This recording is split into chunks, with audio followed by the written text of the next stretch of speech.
boa tarde, feliz sábado a todos. A nossa gratidão a Deus por estarmos aqui para mais uma aula, através do nosso YouTube, dos nossos colegas que nos ajudam.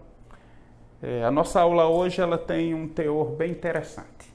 Já passei essa aula faz muitos anos em alguns lugares. E eu preferi passar ela um pouco para a gente entender melhor a questão do texto original da Bíblia. Por que você estudar um pouco o texto original? Nós iremos falar um pouquinho sobre o título da nossa aula de hoje, a exatidão do texto original do Antigo Testamento. Então nós vamos falar um pouquinho justamente do que nós estamos, do teor da nossa aula, que é a língua hebraica, certo? Nós queremos tentar responder, passei aí meu irmão, para o slide seguinte. Nós vamos tentar, dar aquele zoom para a gente ficar... Isso. Nós vamos tentar responder algumas perguntas, pelo menos 4 delas, dentro desta nossa aula. A primeira pergunta é: nós podemos confiar na exatidão do texto hebraico? Do texto que nós temos hoje, da Bíblia Stuttgartensia, da Bíblia de Quitel, do texto do Códice de Leningrado, do Códice de Alepo. Nós podemos confiar na exatidão do texto hebraico? Segunda pergunta: será que ele sofreu mudanças no decorrer do tempo?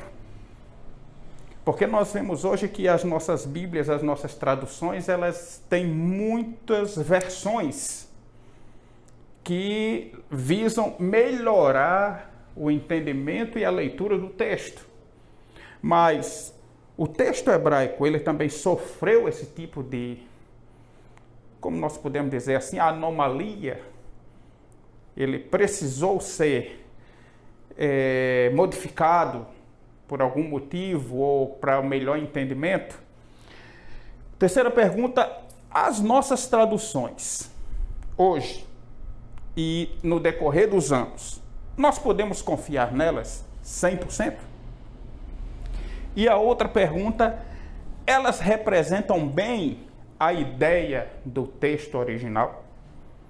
Essas são algumas perguntas que nós tentaremos responder no decorrer dessa nossa aula. E o nosso irmão agora passa o próximo slide.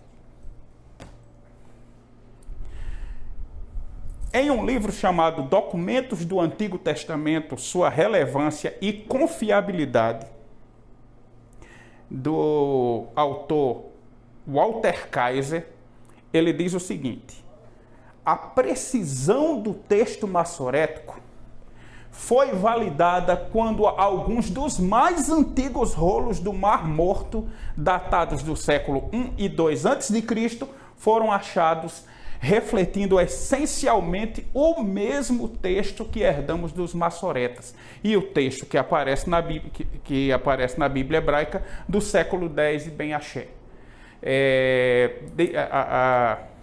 O estudo da língua hebraica tinha um pequeno entrave, mais ou menos ali pelo ano,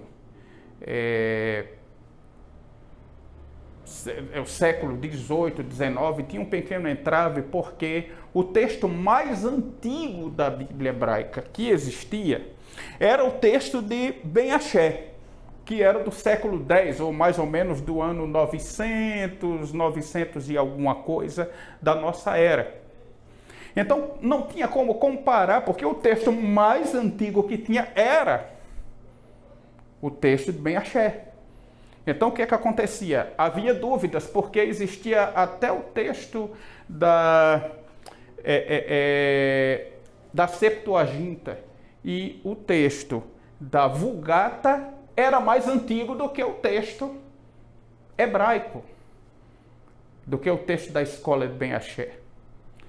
Por quê? Porque eles datavam de pelo menos 500 anos antes, mais ou menos do ano 400, por aí nessa faixa. Então ficava difícil de fazer uma amostra, vamos dizer assim, uma comparação do texto. E havia problemas, porque as pessoas diziam: não, como é que pode o texto ser o texto real se não tem o aval, se existem textos mais antigos do que eles, que possivelmente são traduções dele. Então, o que acontece? Lá pelo ano 1945, 47, nessa faixa, há uma ligeira, vamos dizer assim, não existe exatamente uma data específica, mas foi mais ou menos entre os anos 1947 e 1945, nessa faixa, foram descobertos os manuscritos do Mar Morto. E esses manuscritos do Mar Morto, eles foram achados ali no deserto da Judéia, perto do Mar Morto. E quando foram achados esses escritos, que a história é bem longa, talvez depois, em algum momento, nós podemos ver sobre isso, não é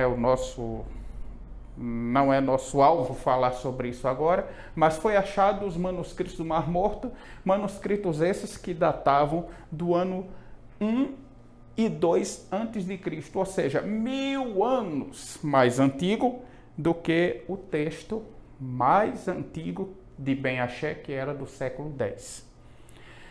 Ao se fazer a comparação entre os textos, então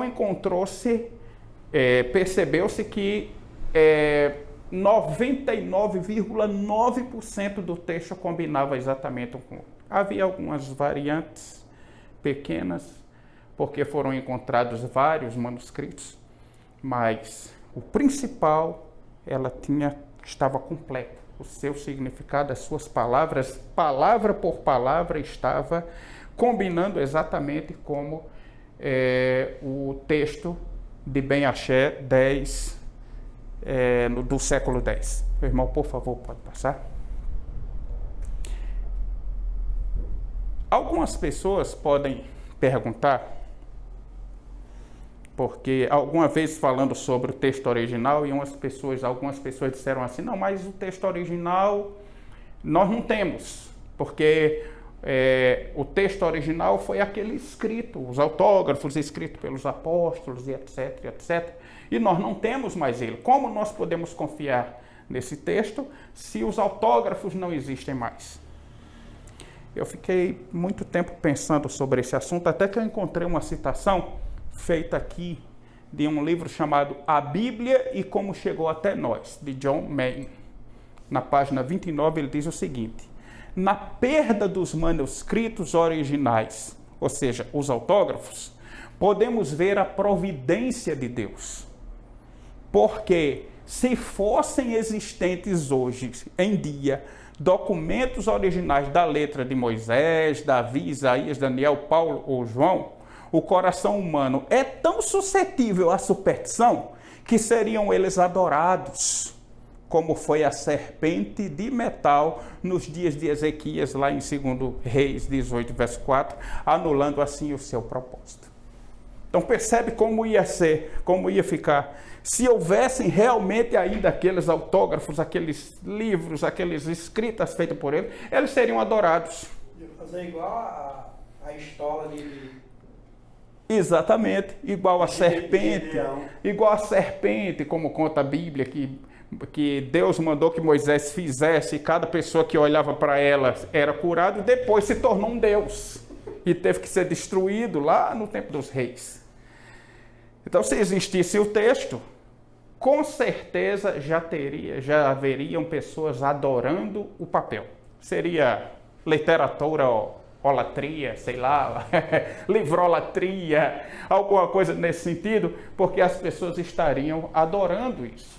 Então Deus, na sua onisciência, ele deixou que os autógrafos, aparentemente é isso que dá a entender o texto, e eu concordo com o que está dizendo, ele aparentemente deixou que se perdessem de fato, mas não deixou que se perdessem sem que fossem feitas cópias dele. E nós podemos ver que essas cópias começaram a ser feitas lá por Esdras.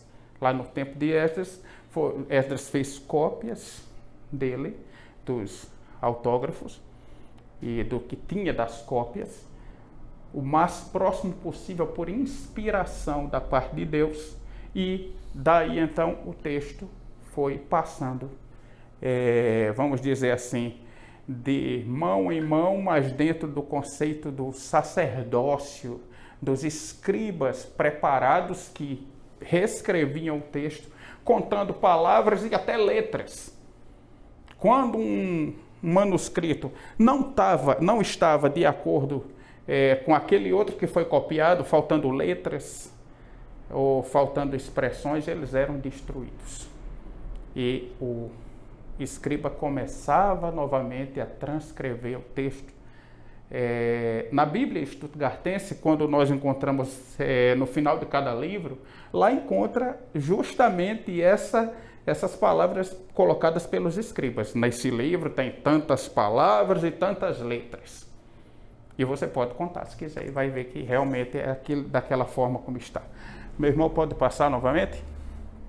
Esse aqui é uma foto do Códice de Leningrado, ou seja, da Bíblia de Ben Asher, né? Esse aqui é o texto, né, dele, de mais ou menos cerca do ano 900. Perceba que as letras são as letras que a gente chama de assurita, ou seja, foram a forma como que de posse. Na realidade, o hebraico, ele não é escrito em letras hebraicas, ele é escrito em letras aramaicas. O alfabeto assurita, que é esse que nós temos na Bíblia, que de Ben Asher, e na nossa atual, que nós, de quem tiver sua Bíblia, você vai, não é exatamente o alfabeto hebraico, porque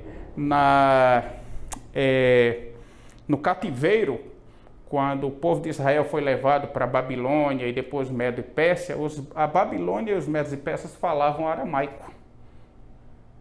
E então eles pegaram as letras e começaram a escrever os mesmos textos em hebraico, em aramaico. Então essas letras são as letras aramaicas com a escrita hebraica nela. Essa aqui é de Ben Asher, ano 900. Agora coloque aí o manuscrito. Esse aqui é o manuscrito de Isaías, encontrado, está um pouquinho difícil de ver aqui, mas encontrado em Qumran. Foram encontrados vários manuscritos da Bíblia. Para falar a verdade, só não foi encontrado 2 manuscritos. O de Cantares de Salomão e o de Esté. Esses 2 não foi encontrado entre os manuscritos. O restante dos 37 livros do Antigo Testamento foram encontrados nas 11 cavernas de Qumran. Pode passar agora, meu irmão, novamente. Isso aí é só para a gente ter uma ideia. Aqui é mais ou menos os lugares onde os manuscritos foram achados. Tá certo? Que cada um desses lugares foram achados, são ao todo 11 cavernas, mas os lugares específicos onde estavam as cavernas foram 6, não é? Irmão, será que dá para baixar um pouquinho só para a gente ver aqui pronto, não, deixa assim, que não vai. Pronto. Ó, foram achados no Hirbet Qumran, que a gente chama de Kirbet, mas na realidade é Hirbet Qumran. Foi achado no Vade Qumran. Foi achado na Nahal Hever, no Vade Murabaat, e levante agora para a gente ver os de cima, os de baixo, aliás. Foi achado no Hirbet Mirdi e em Massada, ou Metzada. Nesses lugares foram achados 11, e você percebe aqui pela foto, aqui o Mar Vermelho, né? E as cavernas foram encontradas quase que bem dizer perto dele.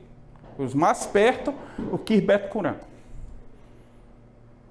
É o mais perto, né? E os outros perto, assim no sentido de que próximo ao Mar Morto. Foram encontrados esses manuscritos, tá certo? Pode passar aí, meu irmão, por favor.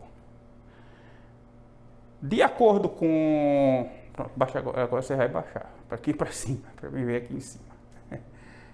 Aqui, isso. De acordo com James A. Sanders, que ele publicou num estudo seu em 1972, já havia sido encontrados até então os seguintes manuscritos dos livros da Bíblia, inclusive fragmentos. Então aqui dá uma ideia, né? 15 de Gênesis, foram encontrados 15 manuscritos, entre manuscritos e fragmentos. 15 de Gênesis, 15 de Êxodo, 8 de Levítico, 6 de Número, 25 de Deuteronômio, Josué, Juízes, Ruth, não é? Samuel 1 e 2, porque a Bíblia nossa, ela divide o livro Samuel em 1º e 2º Samuel, mas na Bíblia hebraica é um livro só, tá certo? Principalmente nos manuscritos antigos. Nos manuscritos antigos era um livro só que fazia o conjunto. Então, 1º e 2º Reis, 1º e 2º Crônicas, como é que se diz? 1º e 2º Samuel eram todos um livro só.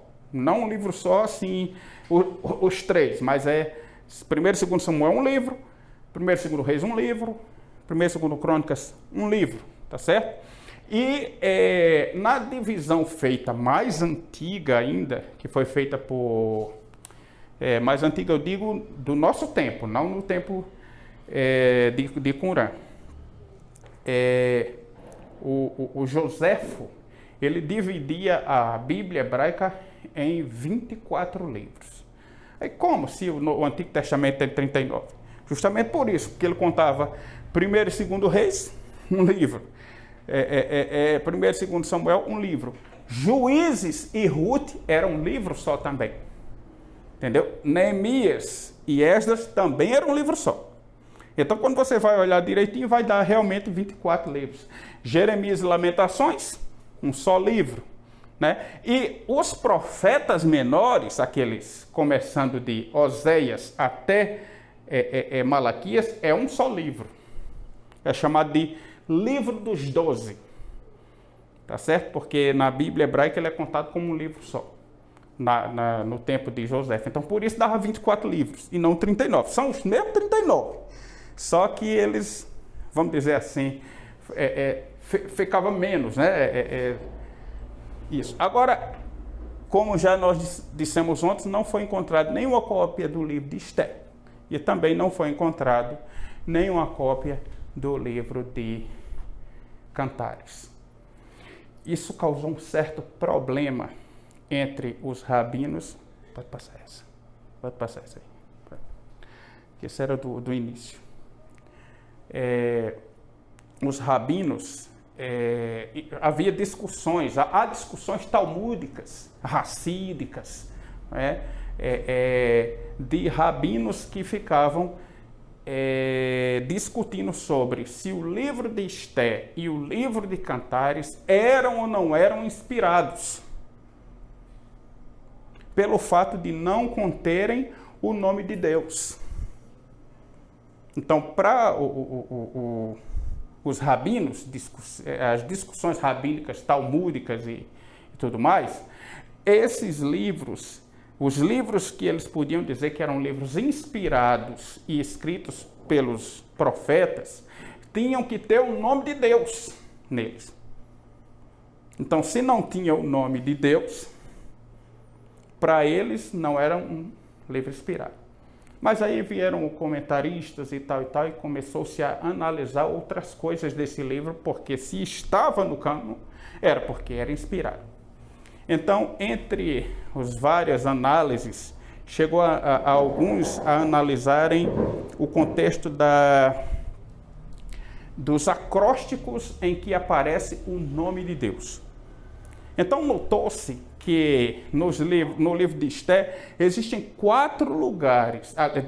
3 lugares onde aparecem acrósticos representando o tetragrama.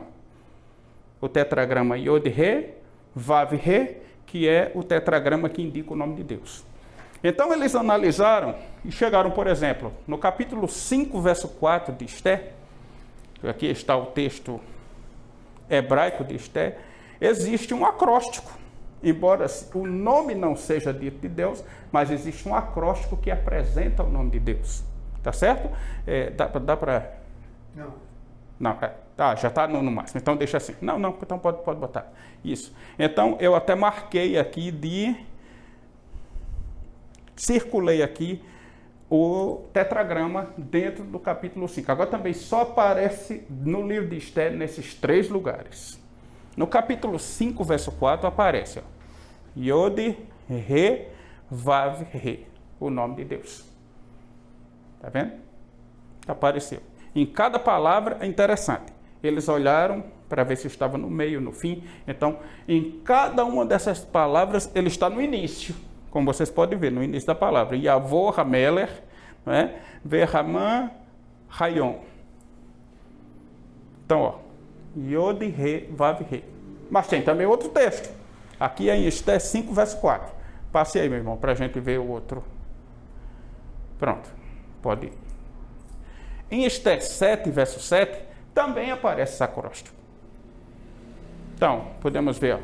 Yod, Re, Vav, Re. Só que agora, na última palavra, na última, vamos dizer assim, sílaba, ou sendo a última letra de cada palavra. Então, você vê, ó. Ki, né? Halta, Elav, Haraha. Haraha, desculpe. Ki, Halta, Elav, Haraha. Então, nós vemos Yod, Re, Vav, Re.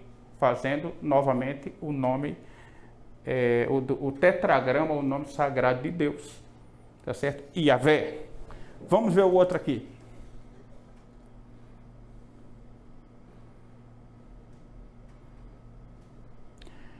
Acho que vou até dar depois. No livro de Cantares, tem uma coisa muito interessante no livro de Cantares. Ele não aparece o nome de Deus, mas aparece uma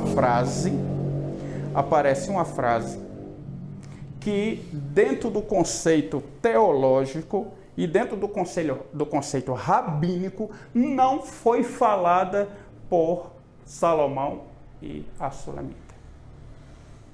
Não foi falado por eles. Então, os rabinos chegaram à conclusão que estas palavras são ditas pelo próprio Deus, porque ela não está dentro da forma hebraica de falar as palavras que eles estavam falando. Então, é como se dissesse assim, o ritmo da linguagem, a forma de falar, não é de nenhum dos dois participantes do livro, ou seja, Salomão e a Sulamita. Não era.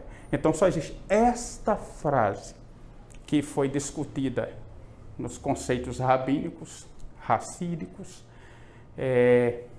para saber se era.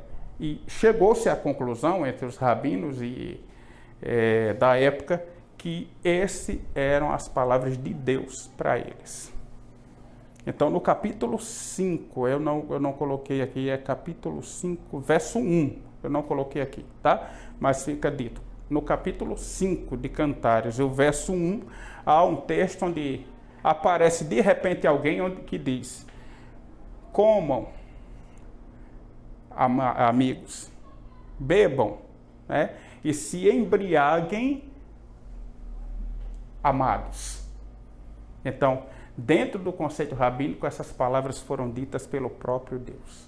Então, dentro das discussões rabínicas, se o livro Cantares de Salomão era ou não era um livro inspirado, encerrou-se a questão, porque depois de uma análise, perceberam que, de fato, este livro, esta parte aqui, essa forma de falar, não era de nenhum dos dois. Eles estavam conversando entre si e as propostas, vamos dizer assim, por eles faladas, sempre indicavam a si mesmo e ao outro. Era como se fosse na primeira pessoa e na segunda pessoa. Na primeira pessoa para a segunda pessoa. Esse texto não, esse texto é na terceira pessoa. Então, houve uma terceira pessoa que entrou dentro do texto e falou e Salomão escreveu. É tanto que o verbo está na terceira pessoa. Certo? O verbo comer está na terceira pessoa, o verbo beber está na terceira pessoa, o verbo embriagar-se está na terceira pessoa. Então, indica-se com isso que era Deus falando nesse momento. Então, isso aqui é só para a gente ter uma ideia, pode passar o outro, meu irmão, por favor. Pronto. Caso vocês queiram ver onde os manuscritos do Mar Morto estão, tá certo? Porque eles estão no museu em Israel, dedicado exclusivamente a eles. Mas caso vocês queiram ver via internet, o site é esse aqui, que está aqui. Você abre ele e aparecem os manuscritos na tela e você pode rolar os manuscritos lá, de todos eles que estão lá expostos, você pode rolar na internet através desse endereço. Coloquei aí só para vocês quiserem depois ver os manuscritos do Mar Morto, os manuscritos da Bíblia, vocês vão lá e vocês vão encontrar, tá certo? Aqui nós encontramos, estava falando sobre a questão do hebraico não ser, ele foi usado o alfabeto aramaico a partir daí, mas antes do alfabeto aramaico, o hebraico ele seguiu duas linhas, tá certo? Aqui havia um problema entre se entender que os livros de Moisés tinham sido escritos antes da época precisa, aliás, depois da época precisa. Muitas pessoas diziam que Moisés não tinha escrito o Pentateuco e nem o livro de Jó, porque na época de Moisés não existia escrita. Claro, definido isso por causa da questão que nós vemos no livro de história que diz que a partir que o primeiro alfabeto do mundo é o alfabeto fenício. E o alfabeto fenício não foi da época de Moisés, foi depois de Moisés. Então, para isso, eles pegaram a ideia de que não podia ter sido escrito. A Bíblia não é verdade, porque Moisés foi escrito por alguém, depois lá e dá até uma época. Mas não podia ser antes, na época que se diz ser escrito, porque não existia a escrita era fenícia. E se fosse, tinha que ter escrito os textos em fenício. Só que em 1904 e 1905, por aí, Sir Flinders Petrie, arqueólogo inglês, fazendo algumas escavações no Sinai, por ali pertinho, tá certo? Sinai, Midian, ali pertinho, encontrou algumas inscrições que apresentavam semelhanças com os hieróglifos. Era a famosa escrita proto-cananita, que datava de cerca de 1500 a.C., ou seja, no mesmo tempo em que Moisés escreveu o Pentateuco e o livro de Jó.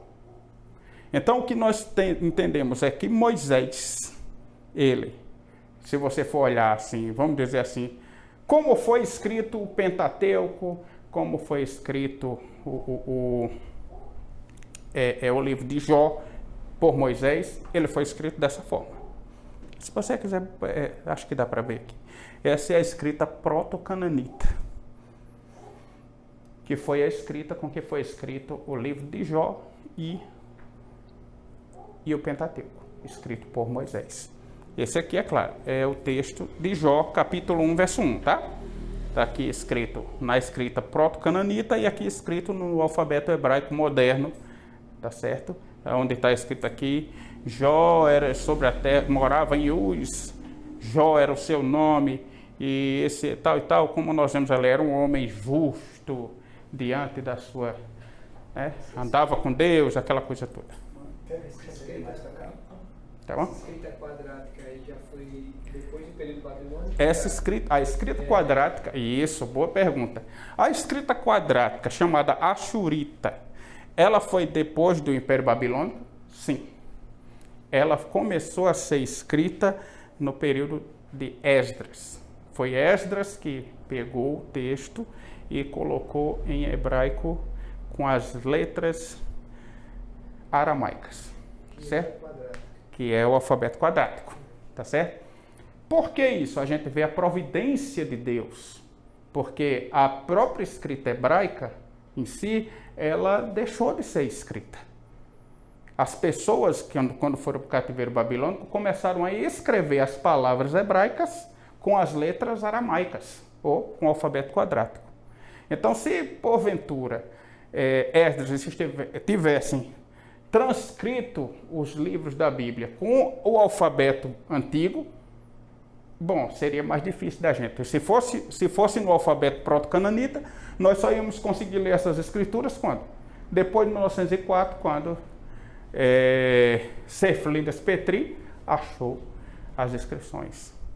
E Deus, na sua grande sabedoria, não permitiu que assim fosse. Tá certo? Passe aqui o outro, que também tem uma outra escrita, que agora é a escrita paleo-hebraica. A escrita paleo-hebraica também é o hebraico. Tá certo? O restante dos livros da Bíblia, depois do Pentateuco, a escrita aconteceu uma evolução nela. Então a escrita hebraica, como aconteceu uma evolução, então ela deixou de ser proto-cananita e passou a ser uma escrita totalmente hebraica, assim. Esse é o paleo-hebraico. Provavelmente os restantes dos livros do Antigo Testamento, até o tempo de Esdras, foram escritos com esse alfabeto. Aqui está o texto de Gênesis 1, verso 1. Bereshit bara Elohim et hashamai vet haaretz. No princípio, criou Deus os céus e a terra. Isso era mais didático para a gente poder ver. Meu irmão, por favor, voltemos aqui ao nosso... Mais um? Já pode passar. Isso. Aqui, esse texto aqui, eu coloquei como um adendo para a gente entender o porquê da importância de se estudar a língua original, pelo menos basicamente. Eu creio que eu já falei isso aqui algumas vezes. Pelo menos basicamente a gente tem uma ideia. Não é aprender a falar hebraico, não é aprender... Não, mas é ter apenas uma ideia. Uma ideia para que você possa pegar o texto e você ver de você mesmo. Porque dentro do conceito exegeta, uma exegese, você tem que pegar o texto original. E se você não entender pelo menos alguma coisa, mesmo que basicamente o texto, você não tem como pegar algumas coisas, pegar alguns textos, às vezes textos difíceis, que muitas vezes você só tem condição de ter uma ideia do que o texto diz quando você pega ele na sua língua original, no hebraico, Antigo Testamento, e no grego, Novo Testamento. Então veja, Martinho Lutero, no livro, eu não sei falar alemão, tá, gente? Eu vou dizer o título em português mesmo.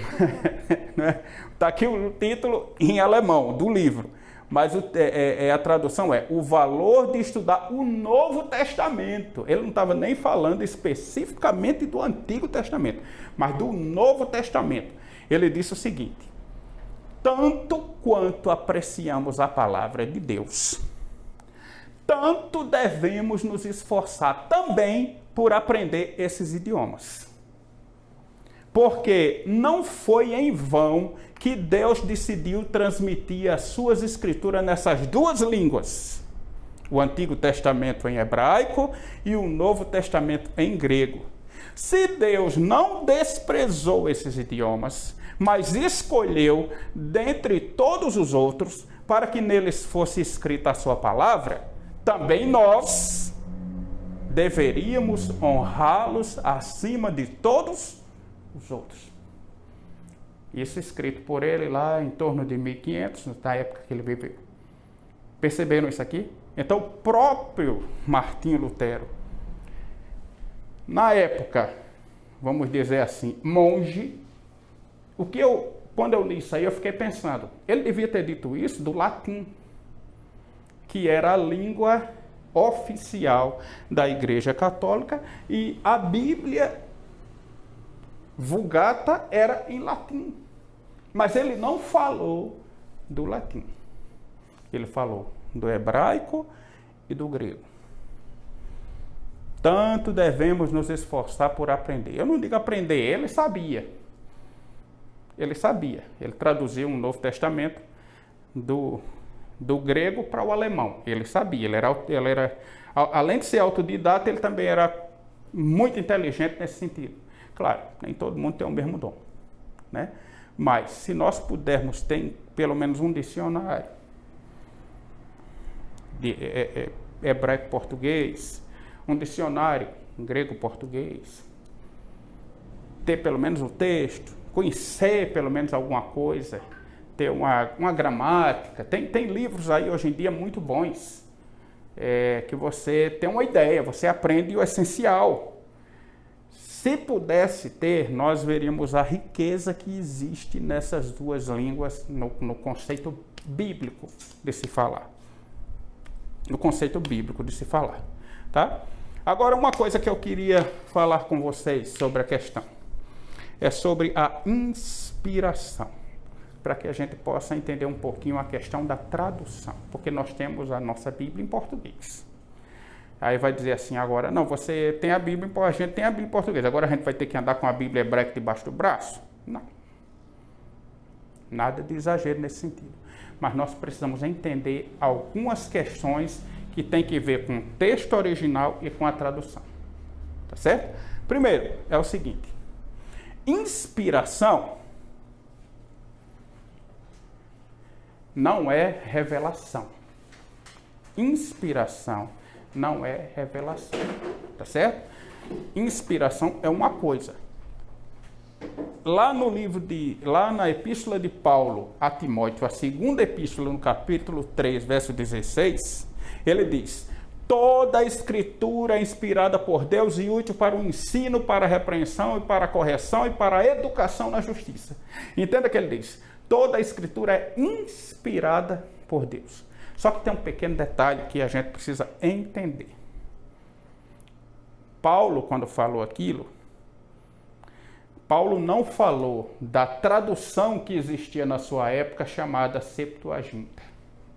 Porque na época dele já existia uma tradução do Antigo Testamento para o grego, feita 100 anos antes de Jesus nascer. Quando Jesus nasceu já existia essa tradução.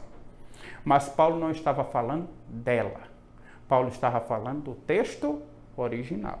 Ele estava falando do Antigo Testamento que o templo possuía, e estava falando das Escrituras, das palavras de Cristo que depois se tornou o Novo Testamento, porque nessa época não existia ainda o Novo Testamento. Mas a gente sabe que ele estava falando do Novo e do Velho Testamento pela citação que ele fez em 1 Timóteo 5,18, onde ele diz assim: pois a Escritura é a palavra de Deus, a Bíblia. A Escritura declara: não amordaces o boi quando pisa o trigo. E depois, e ainda, o trabalhador é digno do seu salário. Quando ele fala essa palavra, às vezes por isso que a gente precisa ver, analisar, tal, a gente percebe que ele está falando do Antigo e do Novo Testamento. Ele faz duas citações, uma citação do Antigo e uma citação do Novo Testamento. Essa primeira citação, não amordaces o boi quando pisa o trigo, é uma citação de Deuteronômio 25, verso 4. Agora puxa um pouquinho para cima, irmão, vem aqui.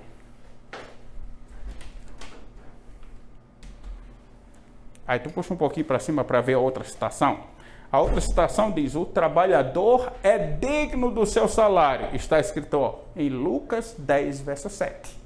Então, por essa inserção de Paulo, nós entendemos que ele estava se referindo às Escrituras. Toda a Escritura é inspirada por Deus. Então, ele estava falando do Antigo e também do Novo Testamento. Podemos, então, ver com isso. Então, a palavra inspirada, que no grego é theopneustos, significa que ela foi soprada por Deus. Então, toda a Escritura ela é soprada por Deus. Ela é theopneustos. Pode passar o outro slide, meu irmão? Que a gente precisa acabar logo, né? Um outro texto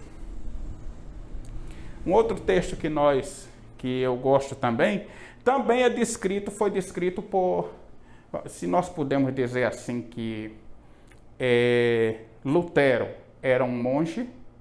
Agora, esta citação é dita por um católico, e essa foi a sua... está dentro do seu da sua tese de doutorado, feita na PUC. Agora eu não me lembro, eu vi no texto, no livro, mas eu não me lembro se foi a PUC de São Paulo ou a do Rio de Janeiro. Mas faz parte, no livro dele, desse livro aqui, ele diz, falando sobre o texto original. Eu queria que vocês prestassem muita atenção e depois lessem com atenção essas palavras. Ele diz assim, ó, é considerado inspirado, ou seja, soprado por Deus, somente o texto original. Ou seja, somente o texto hebraico do Antigo Testamento e o texto grego do Novo Testamento são inspirados. Aí ele continua dizendo, ó, todas as traduções, mesmo as mais honradas e veneradas por judeus e cristãos, não se equiparam aos textos assumidos como normativos, ou seja, o original em grego e hebraico. Entre as várias características do fundamentalismo, uma delas é a atitude ingênua, olha que coisa interessante, a atitude ingênua de considerar uma tradução da Bíblia algo absolutamente fiel aos textos originais e perfeita substituta deles. Deu para entender isso aí? É bem claro e taxativo a citação deste professor da PUC, que apresentou sua tese de doutorado diante de, vamos dizer assim, sábios católicos que aprovaram o texto. Percebeu? Então, o que eu achei, todas as traduções não se equiparam. Às vezes a gente fica perguntando, algumas pessoas já me perguntaram, Jeová, mas qual o texto mais próximo? Não, todos os textos são traduções. Toda tradução tem alguma coisa do texto original. Mas noutras, às vezes ela sai um pouco da linha.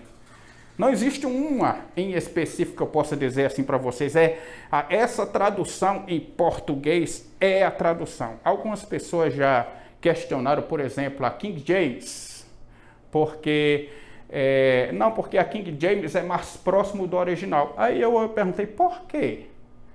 Esse não é porque a senhora White usava ela. Irmãos, isso não é motivo para se dizer, porque Ellen White usava ela, então ela é a... Então, mais do que isso, é o texto hebraico, porque Jesus usava ele no templo. Quando ele chega lá no templo e pede para fazer a leitura, Lucas 4, é entregue a ele qual texto? É entregue a ele o texto da Bíblia hebraica. De Isaías. Entendeu? Então, nós podemos por isso, dizer que ainda o texto ainda continua sendo o hebraico e o grego do Novo Testamento. Então, o que acontece? Que nós podemos... Não, vou tomar logo, né?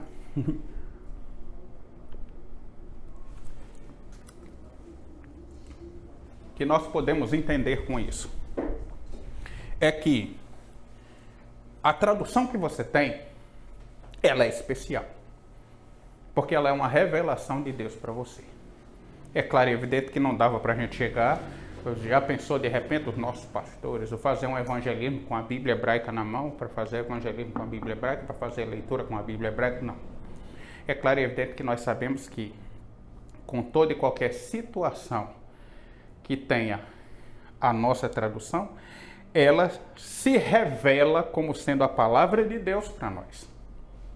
E é com ela que nós pregamos o Evangelho. Agora, para pesquisa, nós precisamos entender que o texto original é o texto, como disse o nosso amigo, o texto majoritário é grego em hebraico. E ainda diz mais, uma das várias características do fundamentalismo é é a atitude ingênua. O que é uma pessoa ingênua? Uma pessoa ingênua é uma pessoa que se deixa levar por qualquer coisa. Dentro desse conceito. É a atitude ingênua de considerar uma tradução da Bíblia algo absolutamente fiel aos textos originais e uma perfeita substituta dele.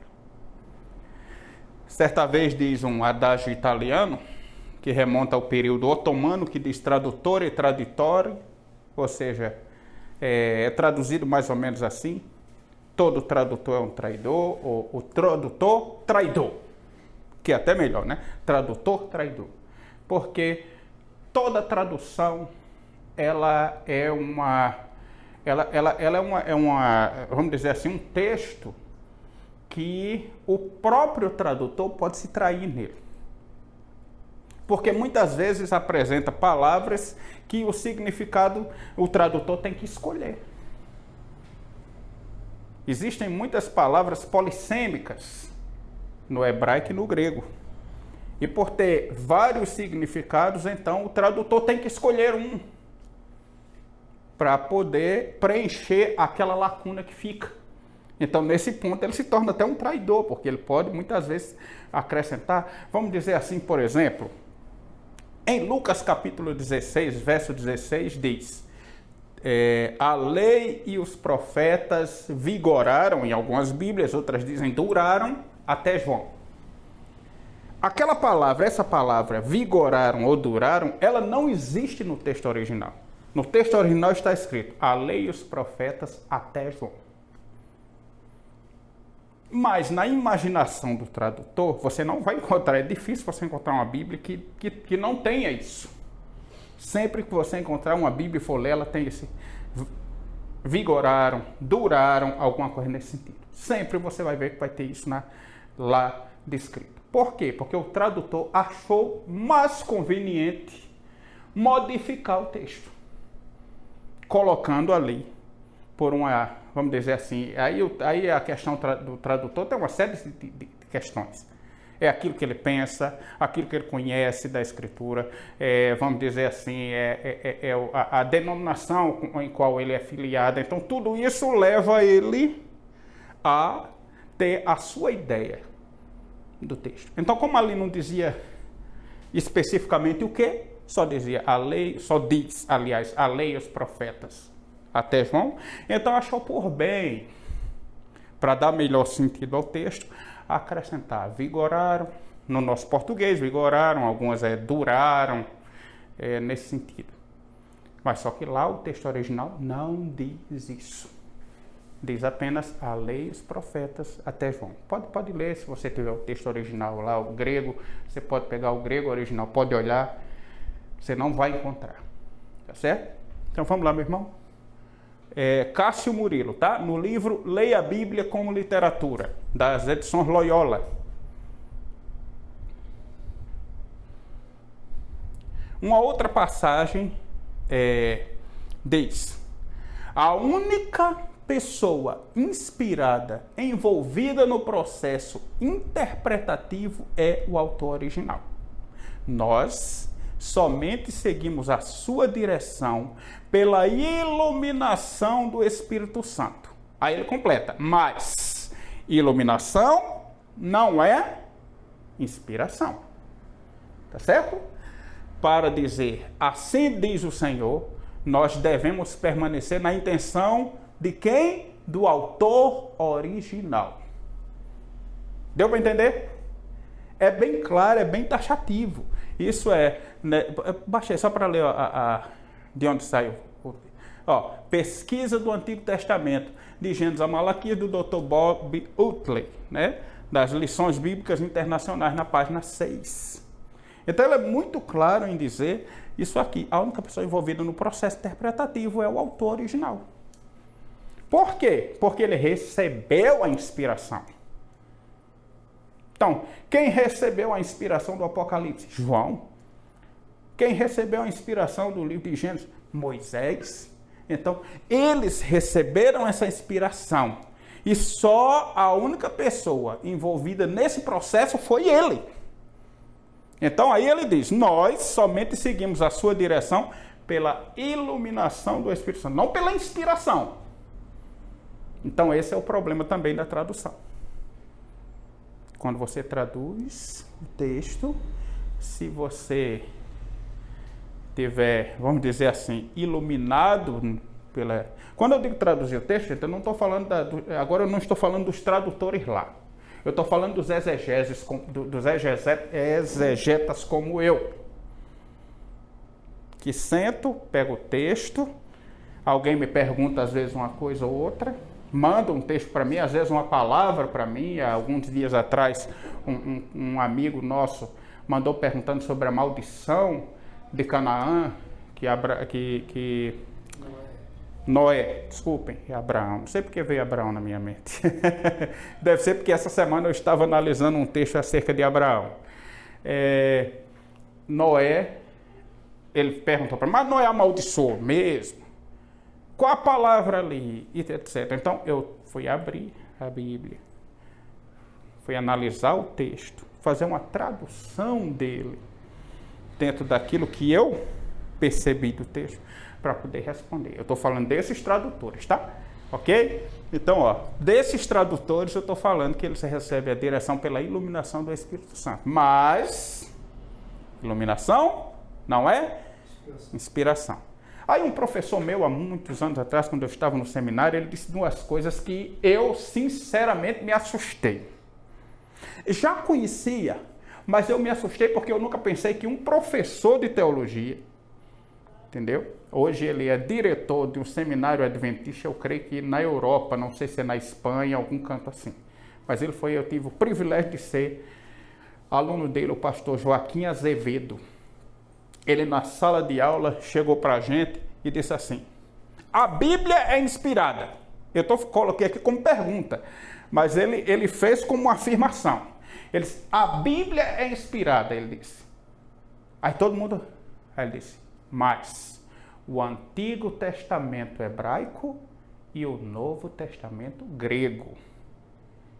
O restante é revelação, o restante é tradução.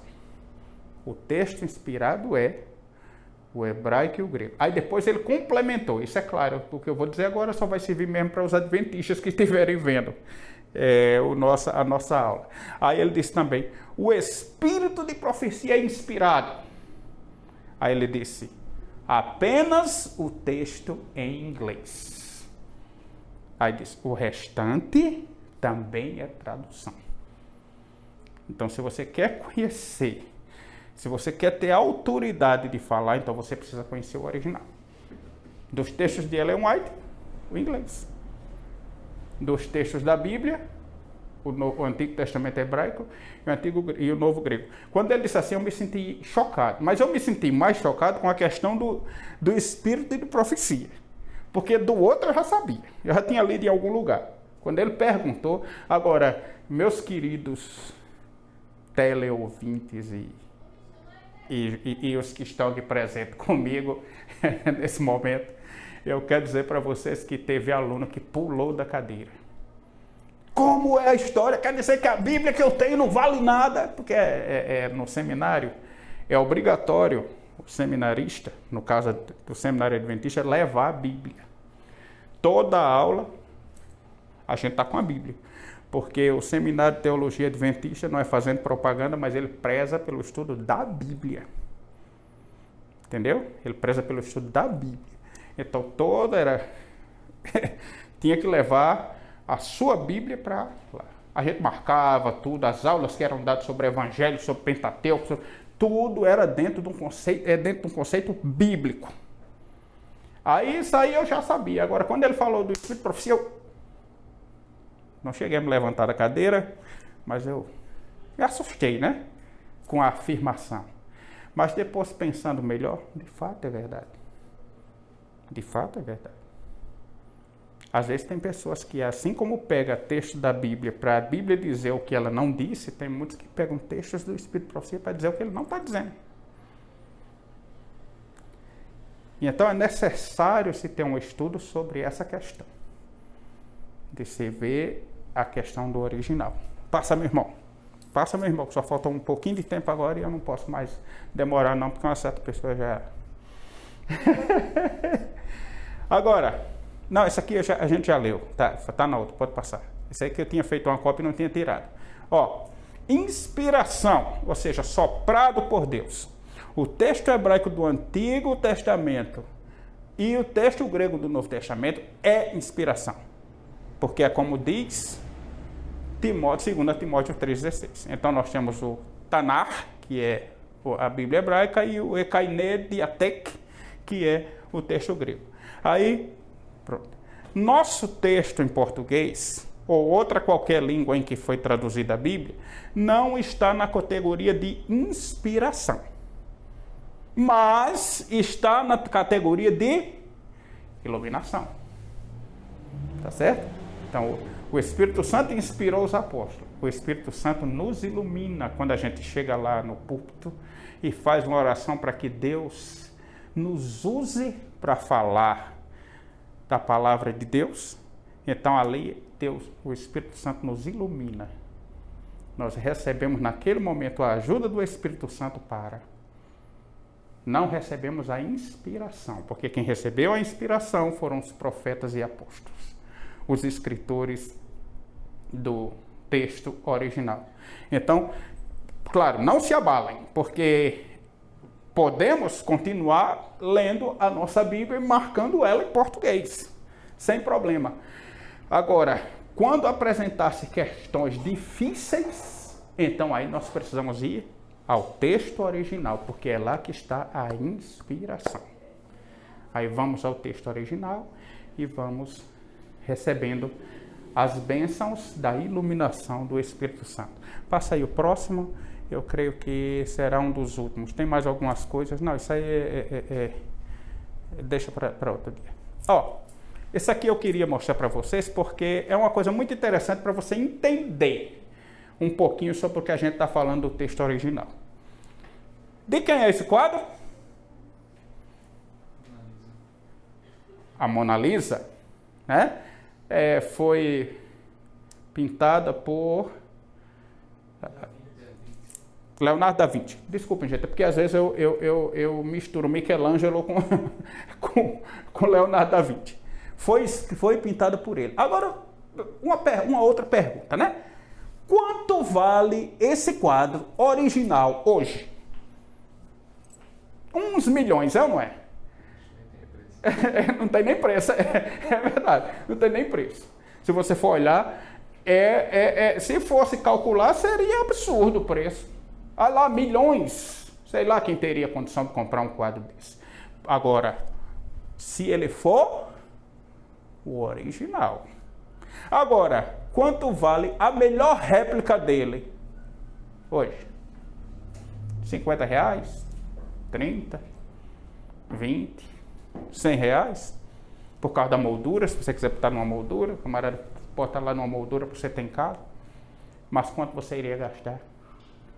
Então, quando eu falo do texto original e da tradução no conceito espiritual de se falar, no conceito de inspiração e iluminação, então nós podemos ver aqui, ó, o texto hebraico e o grego, e aqui a tradução, qualquer. Entendeu? Qualquer tradução. Porque o valor espiritual, didático espiritual do texto, no sentido de leitura, no sentido de inspiração, não tem como se comparar o texto hebraico e o grego. Eu falo o texto original, tá? Do texto hebraico do Antigo Testamento e o texto hebraico e o texto grego do Novo Testamento, não tem como comparar com uma tradução. O texto hebraico será sempre inspiração. O texto grego do Novo Testamento será sempre inspiração e a tradução será sempre iluminação. Tá certo? Reiterando com vocês mais uma vez, não vão pegar agora e jogar a Bíblia fora não, viu? É ela, nós temos ela. Se Deus deu a iluminação para que nós tivéssemos o texto em português. Então, vamos ler bastante e entender bastante pela iluminação do Espírito Santo com muita oração. Certo? Deixa eu ver aqui outro texto só para a gente terminar. Não, isso aí já passou. Pronto, eu queria terminar com isso aqui, tá, gente? Em um outro momento nós daremos continuidade a essa pesquisa aqui, mas por enquanto eu queria deixar apenas esse aqui para a gente ter uma ideia. Nós falamos antes para vocês que o texto que existia era o texto de Ben Axé do ano 900 da nossa era. Depois foi achado o texto dos manuscritos do Mar Morto, que feita a comparação, se percebeu que não sofreu alteração do texto em todos aqueles anos em que o texto estava escondido. Foi uma bênção de Deus, uma obra de Deus para mostrar o valor do texto original. Tá certo? Mas isso acontece, essa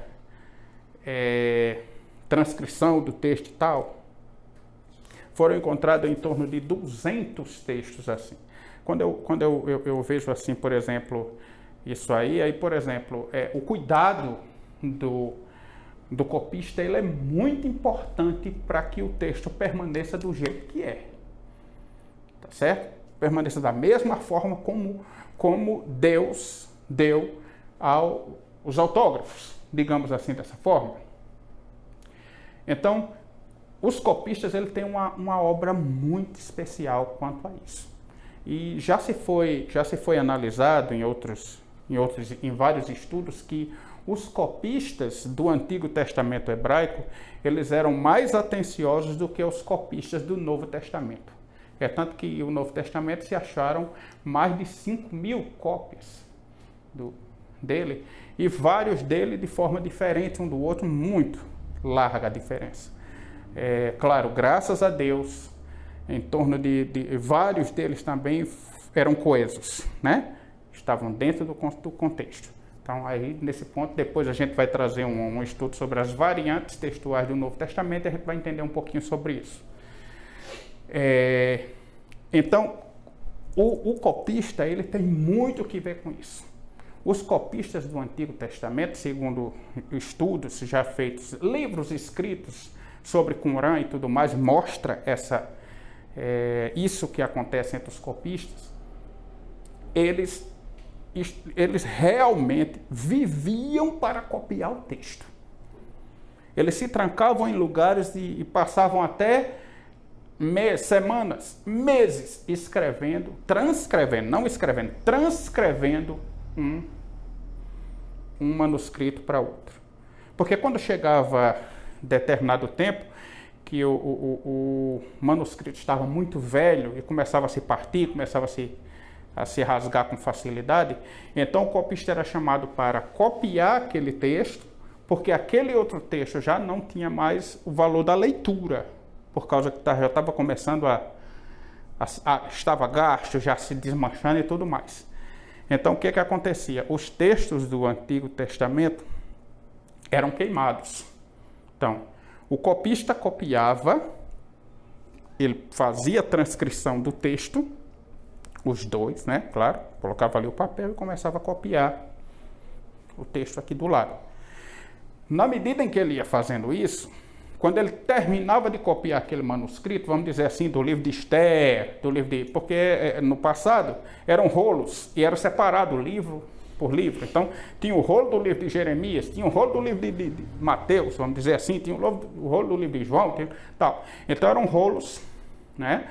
Aqueles rolos, cada um era copiado novamente. Quando terminava de copiar o texto, eles faziam a verificação da quantidade de letras e de palavras que existia em todo o manuscrito.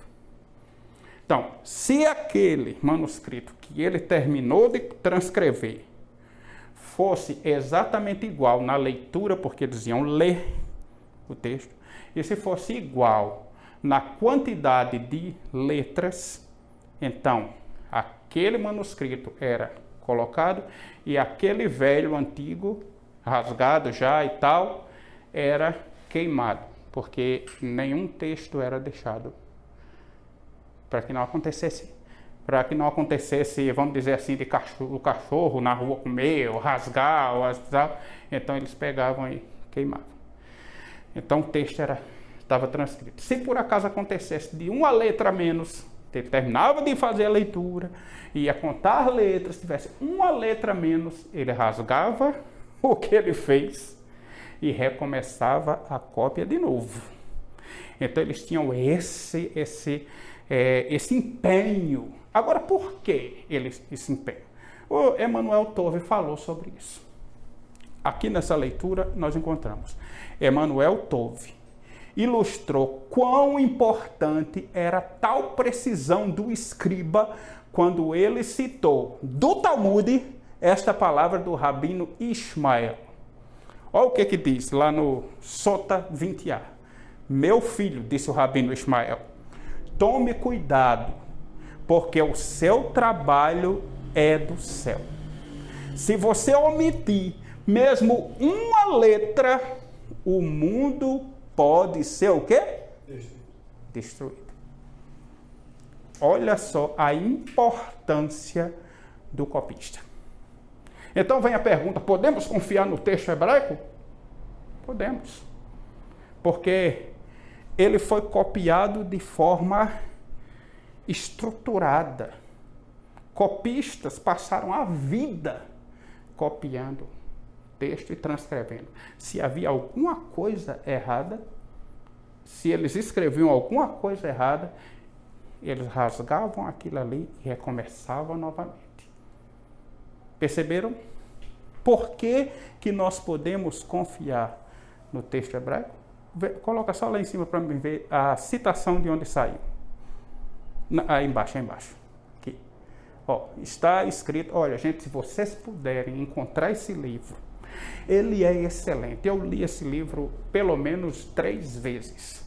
Esse livro chama-se Documentos do Antigo Testamento, sua relevância e confiabilidade. É da cultura cristã e está escrito isso na página 41. Então perceberam por que nós podemos confiar no texto bíblico? Podemos usar a nossa Bíblia, com certeza. Podemos estudá-la, com certeza. Agora precisamos ter em nossa mente a certeza realista, a realidade de que nenhuma tradução é perfeita. Nenhuma tradução é perfeita, a ponto de ser comparada, de se colocar ela junto ao texto original hebraico e grego, e nós podemos dizer assim, pronto, essa aqui é a tradução. Não se enganem com isso. Não se enganem com isso. Nós não temos uma tradução em que nós possamos dizer, é nossa. Se nós tivéssemos uma tradução nossa, nós seríamos categorizados como eram os TJs. Não é? Porque eles têm uma tradução deles, que eles fizeram para ele mesmo. Então é condenado por todo mundo, se a gente fizesse uma não. Então a gente tem que aproveitar o que nós temos e caminhar dentro desse contexto. Que Deus abençoe a todos, no nome santo do Senhor Jesus. Vamos orar então ao nosso Deus? Nosso querido Deus, nosso Pai que estás nos céus, a nossa gratidão a Ti, Senhor, por aprendermos mais acerca da Tua palavra. Pedimos, ó Pai, que o Teu Santo Espírito possa caminhar na vida de cada pessoa que está aqui, cada família aqui representada e cada pessoa que vai ver essa aula via YouTube. Te pedimos uma bênção especial sobre cada família. Nós agradecemos a Tua bondade e o Teu amor, em nome do Senhor Jesus. Amém. Que Deus abençoe a todos.